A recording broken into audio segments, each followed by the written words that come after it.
Hi guys, so I'm coming on and I'm recording this because we had a member last night that got booted off, and unfortunately she could not get back on. So I wanted to do kind of a recap from last night's session, in addition to presenting the PowerPoint so that she could benefit from some of the stuff that we talked about.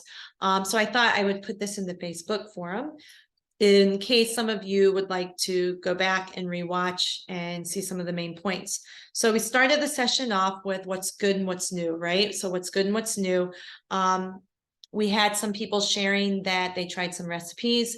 One person actually experienced what her old stomach attack was pre-Gut Thriving 5. And as I said, she thought it was the fruit, the pears, and it could be because pears can be hard to digest. But to be quite honest, I think it was the chia seed. There's always something, I guess, an Amber Alert. I think it was the chia seeds because chia seeds are hard to digest. So we had that, but at the same time, she's tried some of the recipes. That's always a cool thing. We had another group member say that she has started drinking water more, which is phenomenal because I don't think she ever drank water. In addition, she said she's loving beets, which I never thought that would come out of her mouth either. And so I think that's just signs like when you actually give something a try, you find that real food actually tastes good. And these recipes are not tasteless. It's not deprivation. It's not starvation. That they're actually good and they actually are good for you, right? And so when you start giving your body what makes it feel good, you're going to crave it more.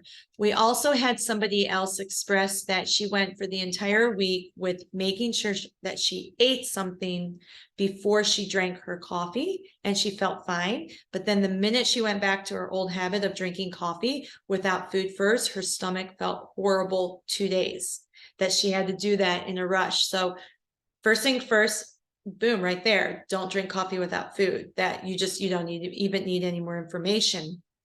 But I also think it's something deeper than that. I think she has an issue with stomach acid. She might be, her internal environment is more acidic than it is alkaline. And then when you're adding more acid to it, it's tearing up that, it's burning that liner, which also makes me a little concerned, thinking there could be some issues reoccurring again from H. pylori, which is a particular bacteria that deals a lot with your upper GI tract and stomach acid levels in particular, and are highly associated with ulcers. So people with ulcers do not do well with coffee. So again, I want people to always remember what they're experiencing like in this moment does not mean it just happened. You're still probably dealing with things that are a result of years of certain things building up in your body, or breaking down, in other words, in your body. So those were addressed last night. And then we addressed this book, The Hormone Reset Diet. I talked a lot about estrogen, and I focus a little bit more on that because I think a lot of women deal with estrogen dominance because of the standard American diet, because of our stress levels, and because of the amount of toxins that we're exposed to, whether we ingest them, put them on our skin, or it's in the air that we breathe. In fact, I just learned today, there's so much aluminum just in the air that we breathe that it's just really good to always do a heavy metal detox twice a year because it's inevitable that we're going to be exposed. So when we talked about estrogen and estrogen dominance, great book, Sarah Godfrey. But I also talked about the difference between just reading a book and participating in a group like this. You're more likely to have success because it's being part of something that makes you stick to something. But when it came to estrogen and estrogen dominance, if you are estrogen dominant, you are a fat storing system. You are not a fat burning system, because estrogen dominance correlates with high cortisol and highlights with high blood sugar. And when these three are stirring in that picture, you are storing fat. You are no longer burning fat. Even in my session today, I discovered, when it comes to the thyroid and it comes to the body and the way that I'm in burnout mode. That's what I discovered. And that has, again, it didn't happen just now. This is years of burnout mode.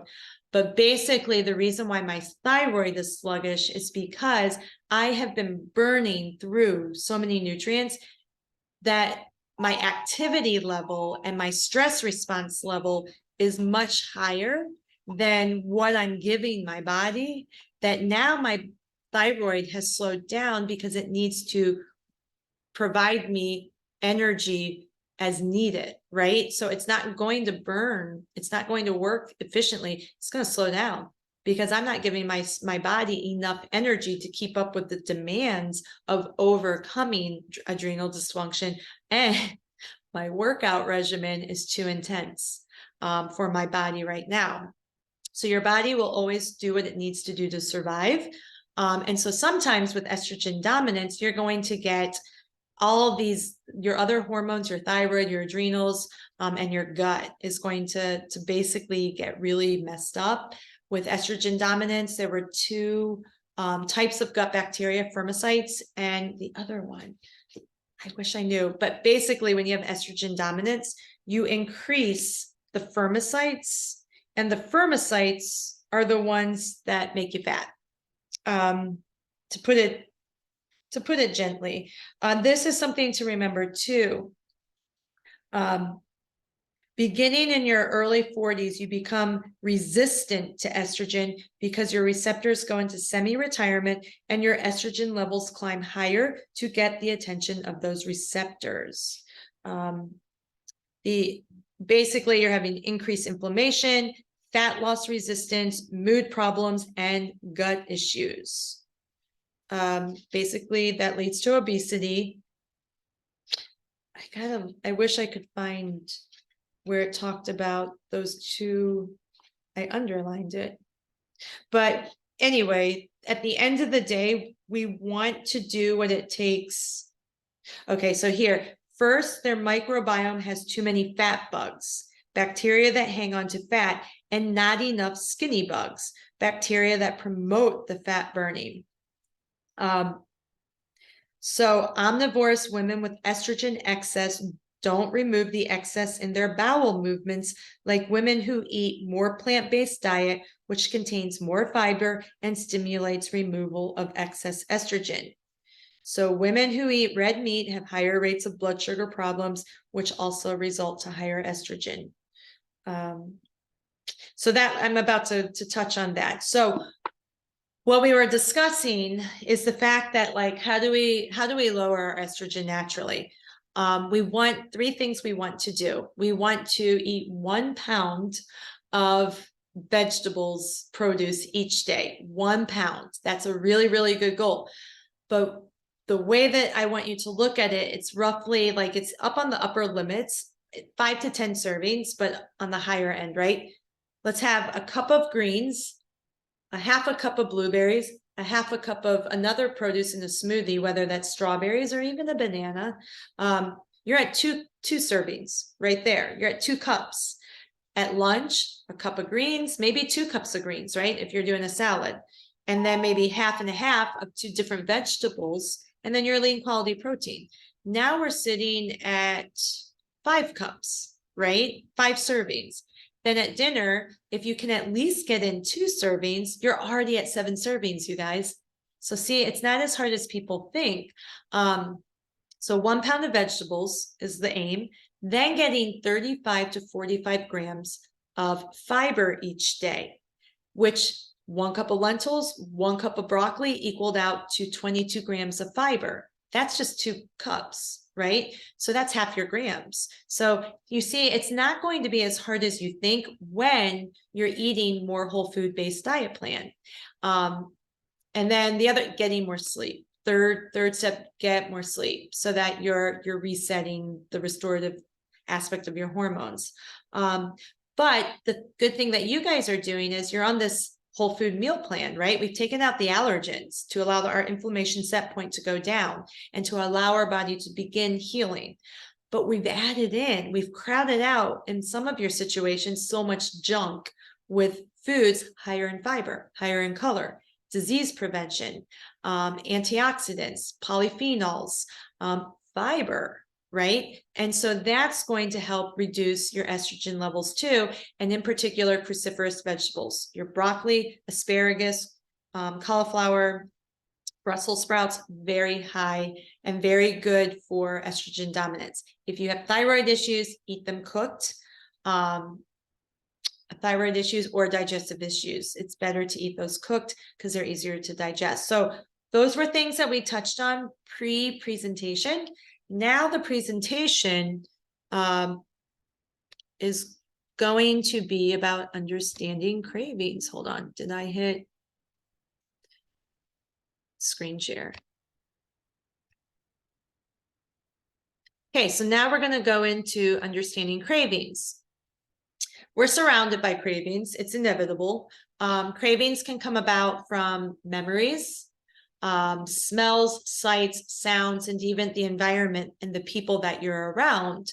A perfect example of this is a typical trip to the local mall when you walk by the pretzel stand or the cinnamon roll shop. Sights, sounds, aromas, and environment can trigger a craving. So that's a big thing, is what triggers your unhealthy cravings, right? Even stress, a fight, an argument, stress at a job where you come home and you're just over it. What's the first thing you want, right? Be aware of those things, because when we become aware of our triggers, then we have the power and the control to find an action plan to overcome those triggers. So it's unrealistic to say you're never going to have sugar. That's not real. And in fact, the more you resist it, you're going to crave it more, and you're going to find a point where you overindulge, and then you go through the mental psychology, the emotional aspect. Oh my gosh, how did I do that? Now I feel like crap. I'm so bad. I don't have any willpower, and all those negative things, right? That's the psychology of eating. So never restrict anything. That is not what this is about. The only time we really want to restrict certain things is when we're on a healing diet. And healing diets, you guys, are not lifelong diets, right? A healing protocol is something such as the Gut Thrive, 16 weeks of reducing certain foods to allow your body to reset and to heal. But then you're going to be able to eat everything and anything, but you're going to learn to do it intelligently, right? Because you're living life. You're not living a month, right? You're living a life. And I think that's what's important. But the reality is, with all that being said, is we're eating way too much sugar. People are waking up to first thing in the morning coffee with a tremendous amount of sugar in their cup, to at lunch, maybe perhaps coffee again with the sweetened creamers. And they might even be skipping eating, and they're just doing this. Well, let's talk about high sugar, because coffee, caffeine in and of itself raises your blood sugar, raises cortisol. What does cortisol do? Cortisol calls for more sugar to be pulled and insulin. We have a raging system, just the setup for type 2 diabetes in this situation. So it's learning how much sugar are we really consuming, and being real with ourselves, and learning, like, how do we stop that, right? So many foods we eat, we aren't even aware. Breads have a lot of sugar, crackers, sauces, chips. Just read your labels. Good rule of thumb, 5 grams or less per serving of sugar, and avoid sugar alcohols. They will damage your gut lining. So you might see a product, 0 grams of sugars, but there might be like 14 grams of sugar alcohols. Destroys your gut lining. And when you destroy your gut lining, you're led to all those other diseases. So in this session, we're going to focus on 8 ways to reduce your sugar cravings. It's hard because everywhere we look, there's fast food, convenient foods. Be careful of protein bars. They are pretty much candy bars with added protein. So we talked about that last night. I get sucked into those very easily. So be careful of, just things marketed out there, and we're going to touch on that, but it's everywhere. It's everywhere. But I also think you need to look at your environment and the people that you're around, because let's be honest, it's not normal to eat healthy whole foods anymore. It's not normal. People will look at you like you're crazy. What, you bring your lunch to work? What, you eat salads and you eat this and you eat that? You're frowned upon, you're teased, all those things. It's normal to consume fast food, junk food, animal protein every single meal, which is, I would never recommend that. It's normal to be unhealthy than it is to be healthy. And so if you really truly want to live a long, healthy lifestyle, full of life, which I think, I said this last night, Nina is a perfect example. I love having her in the groups because she is the epitome of somebody who is living like after working years, still active, still vibrant. I mean, style, everything. And she takes care of herself and she's so interested in everything that we're talking about. And to me, that's an inspiration of what I can be as I continue moving through decades and decades and decades. That I want to live healthy, active lifestyle like she is. And so it starts with, you have to know that you want that and be able to deal with the backlash sometimes that comes from people who don't think they're strong enough or have the willpower to do that, right? So you need to surround yourself by people who make you feel normal, right? And most of the time, you want to hang around people who make living a healthy lifestyle normal. It's easy to not live a healthy lifestyle. It's harder. Initially, it's harder. So it's going to be very important, if this is a beginning step for you, to lessen time around people who don't, because you're going to end up like everybody that you're around, you know, at the end of the day. So with all that fast food and stuff, we are eating nothing but calories, but we're getting nothing from it. It's empty calories. So we're feeding our fat cells, and we're seeing that happen in our country, obesity. Did you know the average American consumes about 150 grams of sugar per year? 150 pounds, sorry, 150 pounds. That's some of our body weights, right? Per year in sugar.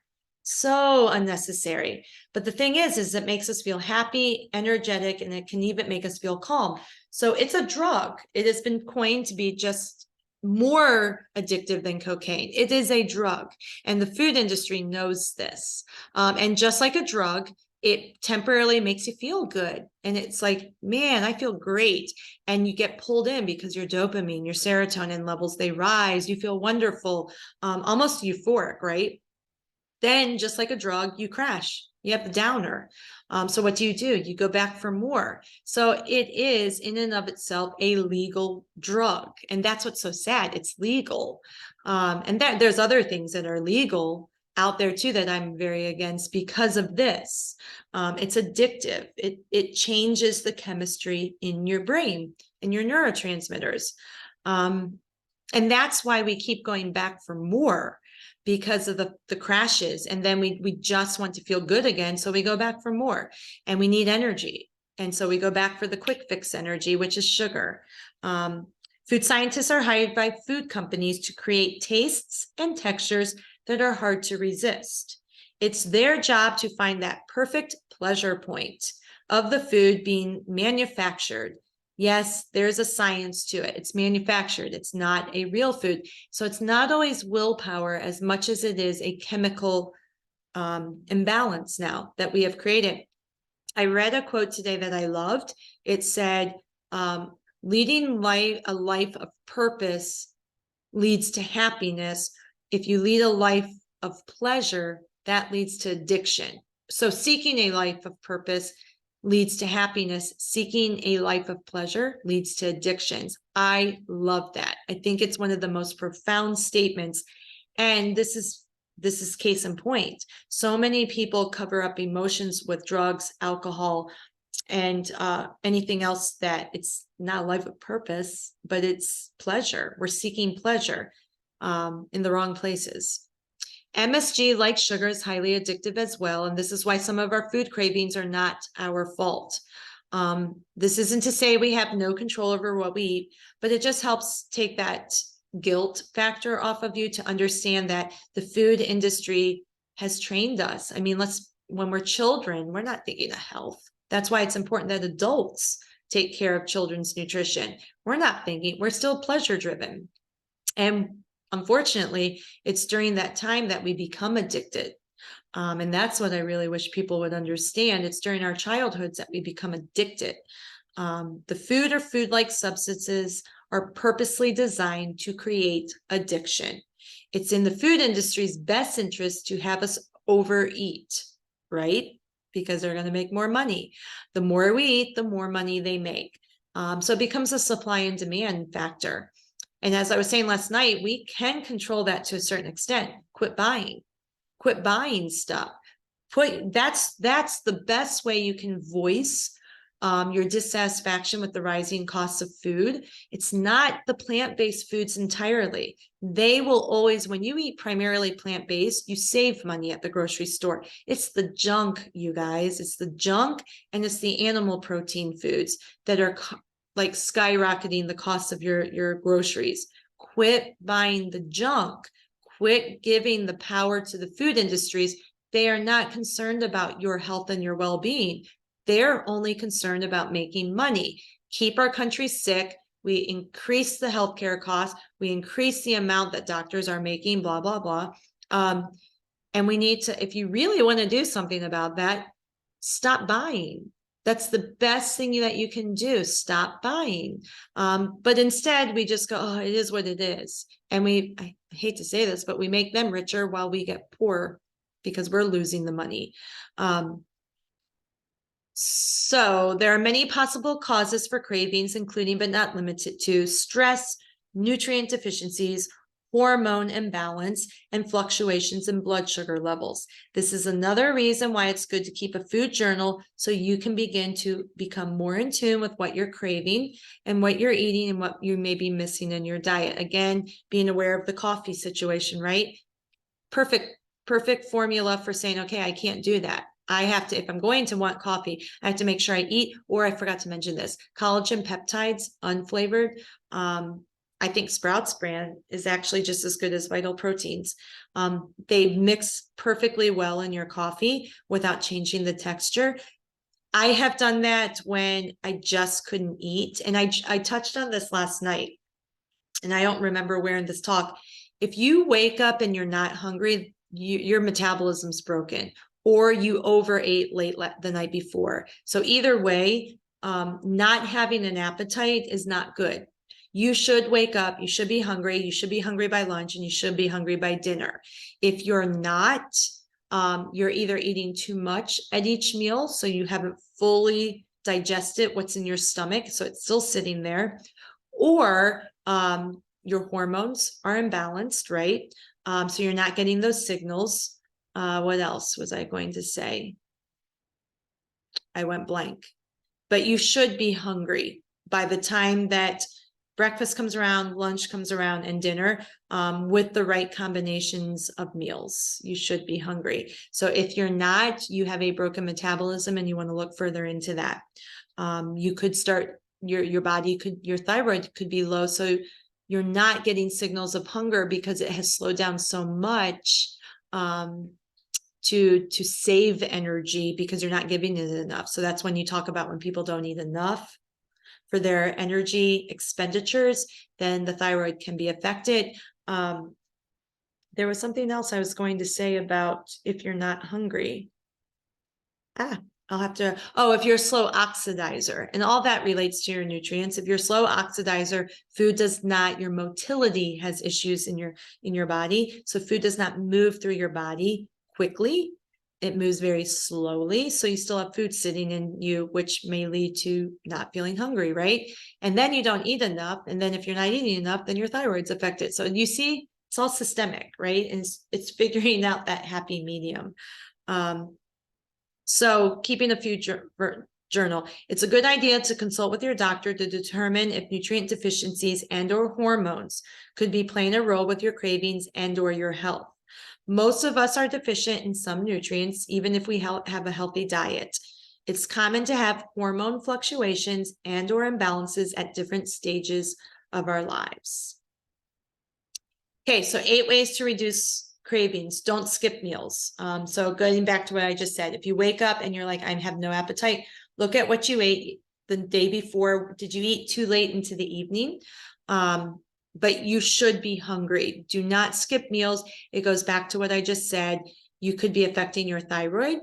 So for some people, in like too long of intermittent fasting may destroy their thyroid and destroy their adrenals than it does to benefit them. And again, we touched on this. If you skip meals and you do have normal hunger, then you're going to overeat at some point. You're going to end up overeating the quick fix sugars because you need energy. So it's just very smart to not skip meals and to spread them out as evenly as possible over the course of the day, so you don't have too much in your stomach to be digested at one time. Don't have it in the house. If you know you're going to overindulge on it, don't have it. And so what we touched on last night was desserts. I think it's absolutely okay to have a couple desserts each week. Yes, a couple.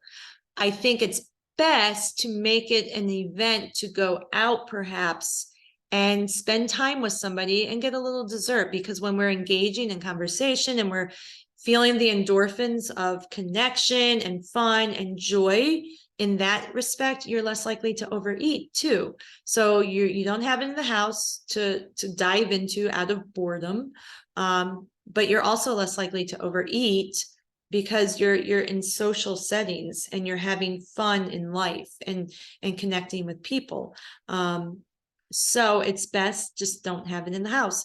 If you want to make good choices, only keep good choices in the house. I like to keep veggies and fruit at eye level and towards the front of the shelves. So it's one of the first things they see, as it's easy to get to. It's even better if you can keep some washed and cut up all ready to eat. That's my husband, to keep it in the house. If it's not there, you can't eat it. So stock your kitchen with whole foods that fill you up, but also satisfy your hunger and give your body nutrients it needs. Eat enough protein with a healthy fat. I am too low on protein. I finally officially found that out today. 25 to 30 grams at each meal is my recommendation because my body is catabolic. The low-fat diet craze causes people to fear all sources of dietary fat, including healthy fat, which our body desperately need to function properly and absorb vital nutrients, vitamins, and minerals. They also help with hormones, balancing our hormones. To make up for the lack of fat and taste, they added more sugar back then. Low-fat foods are not very satiating, which leaves us hungry again a short time later. So also understand that there are fat-soluble vitamins, vitamins A, D, E, and K. You must eat a healthy fat when taking those vitamins, or else you won't absorb those vitamins. Now, 1 to 2 tablespoons. That's all you need of a healthy fat at each meal. 1 to 2 tablespoons. I think now more people, we've gone from the low fat to we're engulfed in just eating way too much fats, and it's destroying our digestive systems. And then make sure you're getting enough protein. Again, 3 to 4 ounces per meal, or that would equal 20 grams on average. So the lower end is 20 grams. I don't think you need to go above 30 grams because, again, that can lead to too hard to digest, and it can lead to weight gain if you go too high on the protein. Research shows that our appetites can increase by as much as 25% when we're tired. Oh, hold on. A good enough amount of protein. Now, get a good night's sleep. We talked about this. You have to. It's one of those things that resets our hormones. Think about how you feel when you wake up super tired. When you're tired and you don't have the energy, again, you reach for the junk food that's quick sugar, just to give you that spike in energy. And so really important that you get enough sleep. Beyond just that, there are certain hormones that are definitely affected. Leptin, ghrelin are two. Research shows that our appetites can increase by as much as 25% when we're tired, which makes sense. Our body craves more energy, and we get more energy from food, so we end up eating more and usually end up making less healthy choices. So make sure you get a good night's sleep. Don't pat yourself on the back, a badge of honor for overworking and being loyal and dedicated and all that mess, right? Because it goes back to at what cost? Your health and your happiness. Be a food label detective. We've been taught to look at the calories and the fat, but we haven't been taught to look at the ingredients. It's shocking what our food is made up of these days. When we consume sugar, we crave more sugar, the addiction, right? You want to know what's in your food, so you have to read your labels. Sugar is often disguised under different names, as well as being listed more than once under the different names. Here are a few of the names sugar goes by: high fructose corn syrup. More companies are not making foods with that because the secret is out. They can't get away with it as much. Brown sugar, raw sugar, cane sugar, sucrose, dextrose, maltose, anything with ose. Also look for coconut sugar, agave, brown rice is another one. Did I say it? Yeah, so you want to be aware of all the different names. Raw honey, maple syrup, those are forms of sugar, even though they're natural forms of sugar and can be very beneficial to the body, but not when we overdo it. Raw honey is great, antifungal, antibacterial, B vitamin rich. Maple syrup, especially molasses, high in iron. But again, anything in excess is going to go against your blood sugar. Before you put it in the grocery cart, know what you're buying. The front package it's just designed to pull you in. So be careful of those marketing, healthy, protein, keto. It's going to pull you in. And this was a really good example. Healthy, natural, baked, whole grains, etc. For example, baked Lay's contain more sugar than regular Lay's potato chips. You wouldn't even think there would be sugar in a potato chip, right? But they contain more sugar. Another thing that I saw, and again, I couldn't remember, I think 3 tablespoons of ketchup, so easy to do if you're with burgers and fries, right? More sugar than a Krispy Kreme donut, but you don't think of that, right? You don't think of that. And even loaves of bread and some chips contain higher amounts of sugar. So at the end of the day, ignore the lingo, the marketing magic out there on the market. Your goal is to stick to whole food-based meals. And when you cook it, you know what's in it. And I think the recipe guide, that one guide alone, has some amazing recipes that you guys have received that will fulfill every craving you need, to be honest. So I challenge you, explore that recipe guide and make some of those recipes. And you'll find that, like, wow, some of these actually fulfill my cravings. As I said, like, even like a protein shake as a dessert, or a protein smoothie. There's one that I have from that Revitalize, which uses dates, cacao powder. I can't remember, but it's good. It's like a banana. So there's higher amounts of natural sugar. So again, but there's also nutrients that it's providing for the body. I find it easier to find better food choices in stores like Sprouts, Trader Joe's, and Whole Foods. We talked about this a lot last night. Personally, I love Trader Joe's. Not that these stores don't have any junk food, but there's a much larger selection of healthy whole foods to choose from. I save so much money at Trader Joe's, but not if I buy the fancy seasonal stuff. Oh my gosh, you can pack on the pounds with that stuff. It's just being intelligent. Produce, whole foods. If reading food labels seem overwhelming, there's Foodicate. That's an app, and you can like scan the code. It can tell you a food's graded by A to D, and if that's a good food choice. Eat something healthy at first. So if you're going out to dinner, you're going to be in a social engagement where there's a ton of junk, just try to eat something healthy at first so that you feel slightly full and your body isn't feeling a craving by the time you get there. People do the opposite. They don't eat all day so they can gorge, and it's just one of those things that backfires. Satisfy your sugar cravings with healthy sweets. So like I said, baked apples with some cinnamon and a little bit of maple syrup. Those so good. Those protein balls in the recipe guide, so good. The dessert bar, so good, right? That's all a sugar craving. I also think protein smoothies. I think if you find a protein powder that you like, it can really satisfy a craving because it's giving you some of the fats and the protein involved, and it just feels like a little milkshake. And I know probably 10, 15 years down the road, they're going to find out that those were not good for us. Whatever. At the moment, it is what it, if you want something that tastes like a milkshake, that's the best thing. Sometimes we reach for sugary snack out of habit. Approximately 40% of what we do each day is purely the result of a habit. If we do think about every single thing we did, it would be completely overwhelming, and we would just go crazy. So that's what we're doing here. We're trying to create new habits, and they're not going to happen. Just do this and give you a book, give you a guide, and send you on your way. It's incorporating something each week. So, my sister who's doing this group program, just drinking more water, that's one of the best first habits that she can do. And then adding in beets, right? Great for the heart, great for detoxification, great for the liver. And that's what it's about. And when you start getting just each time this little habit, now you have a healthy lifestyle. So look at what some of your habits are and the food choices that go along with them.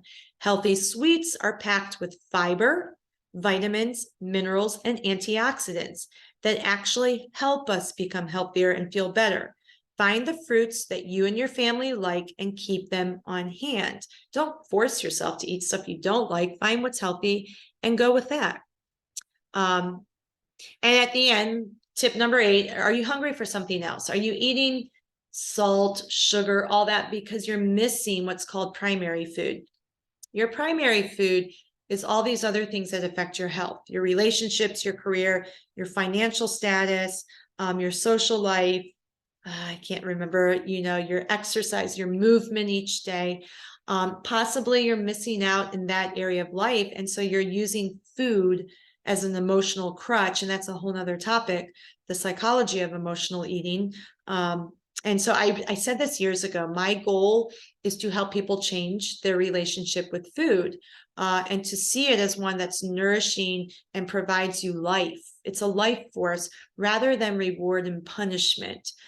But we learned that as a child, reward and punishment. Eat your vegetables. Oh, you got A's. Let's take you out for a banana split, right? We learned those behaviors. They are learned behaviors. And so it takes time so that's why I'm an advocate for children's nutrition, because it's now when we're adults and we go like, man, I wish I wouldn't have learned that as a child, or to have created this chemical addiction as a child. So we want to look at other areas of our life, though. Instead of resorting to our addictive nature, we need to look and see, like, what can we do? Take a walk, enjoy a hot shower, a relaxing bath, essential oils. I said last night, I love peppermint essential oil in my water. You have to make sure it's stainless steel or glass. It's sweet enough, and I enjoy the experience of that, right? But other things, learn something new, read a good book, spend some time doing something you enjoy, and you'll notice the focus goes off of food, right? So just a little recap, 9 ways to conquer cravings. Don't skip meals. Don't keep it in the house. Eat enough protein and healthy fats. And I still need to look that up. I don't think I can find it quickly in here. I think it's 0.08 grams of protein per. Hold on, let me do this. I'll look to that. Get enough sleep, know what you're eating, hidden sugars and chemicals, read food labels, crowding out by eating something healthy first, use healthy sweets, look at primary foods, and I skipped that one. Stay hydrated. Hydration. Dehydration can often be mistaken for food cravings. But let me do this. Let me really quickly.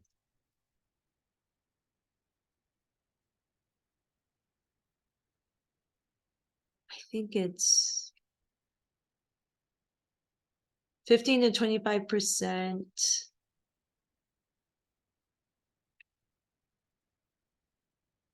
Oh, so it was 0.8.